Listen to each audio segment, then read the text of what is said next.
नमस्कार, news call 24 पर आपका बहुत बहुत स्वागत है। मैं हूं सुशील गिरीश। आज की बड़ी खबरों में हम ये जानने की कोशिश करेंगे कि किसने है पी, किसने है पिलाई, ये समझना बड़ा मुश्किल हो रहा है। बीजेपी ने आप और केजरीवाल पर बोला हमला।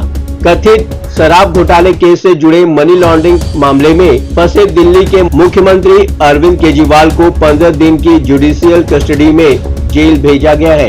इस पर बीजेपी ने आप और केजरीवाल की भूमिका पर सवाल उठाए हैं। बीजेपी ने कहा, जो लोग पीड़ित होने का दिखावा करने की कोशिश करते हैं, उन्हें पता होना चाहिए कि अदालत का आज का फैसला ठोस सबूतों पर आधारित है, जिसके बारे में न तो हमें और न ही आपको जानकारी है। दिल्ली के कथित शराब नीति घोटाले को लेकर भारतीय जनता पार्टी ने एक बार फिर आम आदमी पार्टी पर हमला बोल दिया है। सोमवार को बीजेपी के राष्ट्रीय प्रवक्ता डॉक्टर सुधांशु त्रिवेदी, साजिया इल्मी और शहजाद पूनावाला ने संयुक्त रूप से प्रेस कॉन्फ्रेंस की और आप नेताओं की भूमिका को कटघरे में खड़ा किया। बीजेपी का कहना था कि अरविंद केजरीवाल ने हिरासत से सियासत चला रखी है। सारा विपक्ष जिस आरोपी को बचाने का प्रयास कर रहा था, न्यायालय की दृष्टि में उस पर गंभीर आरोप लगे हैं और अब वो बिल्कुल चुप हो गया है। न्यायिक हिरासत में रहते हुए भी उन्होंने कोई जवाब नहीं दिया है।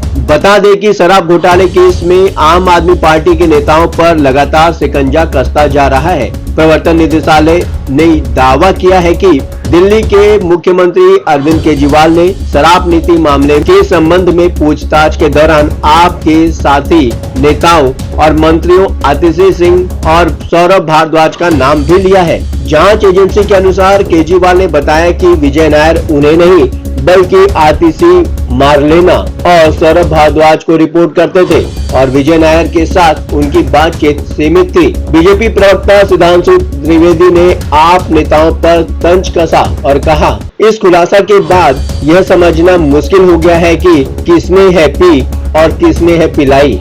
यह तो सबने सुना कि शराब का घोटाला तो था, लेकिन जिसे देखो वही मदहोश है। लगता है कि मिलकर सबने मिल बांट कर पी और पिलाई। उन्होंने आगे कहा, कल ही भ्रष्टाचार में घिरे हुए सारे गुट एक साथ आए। सारा विपक्ष जिस आरोपी को बचाने की कोशिश कर रहा था, उनको ये देखना चाहिए कि अरविंद केजरीवाल के खिलाफ कोर्ट क्या बोल रहा है।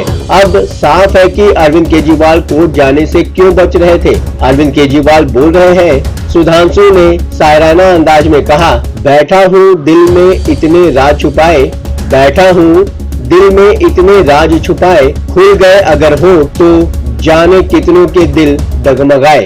कोर्ट का फैसला ठोस सबूतों के आधार पर है। उन्होंने आगे कहा, जो लोग पीड़ित होने का दिखावा करने की कोशिश करते हैं, उन्हें पता होना चाहिए कि अदालत का आज का फैसला ठोस सबूतों पर आधारित है, जिसके बारे में ना तो हमें और ना ही आपको जानकारी है। यह न्यायालय का न्याय शास्त्र है, जिसने इस न्यायिक हिरासत को 15 दिनों के लिए बढ़ाने का निर्णय लिया है। परंतु इस तथ्यात्मक आधार से बड़ा संवैधानिक और नैतिक प्रश्न खड़ा हो रहा है, क्योंकि वो हिरासत से सत्ता की सियासत करने वाले मुख्यमंत्री तो रह ही चुके थे और अभी तक उन्होंने जुडिशियल कस्टडी के बाद भी कोई उत्तर नहीं दिया है। सुधांशु ने कहा, इससे साफ पता चलता है कि पूरा विपक्ष एक भ्रष्ट झूठ बोलने वालों को बचाने की कोशिश कर रहा है। इसके लिए भावनात्मक आधारों का भी उपयोग करने का प्रयास किया गया, परंतु आज न्यायालय ने जो निर्णय सुनाया है वो तथ्यात्मक आधार पर है। तथ्यात्मक आधार पर दिल्ली के मुख्यमंत्री अरविंद केजरीवाल को 15 दिन की न्यायिक हिरासत में भेजा गया है। आप सबने देखा कि कल भ्रष्टाचार के गंभीर आरोपों में घिरे हुए स्वघोषित कट्टर ईमानदार दिल्ली के मुख्यमंत्री अरविंद केजरीवाल को भ्रष्टाचार के पुराने आरोपियों और पुराने गुनाहों में शामिल रहे राजनीतिक दलों ने समर्थन दिया है। सुनीता केजरीवाल पर भी कसा तंज। वहीं केंद्रीय मंत्री हरदीप सिंह पुरी ने कहा, वो अब राबड़ी देवी बन रही है।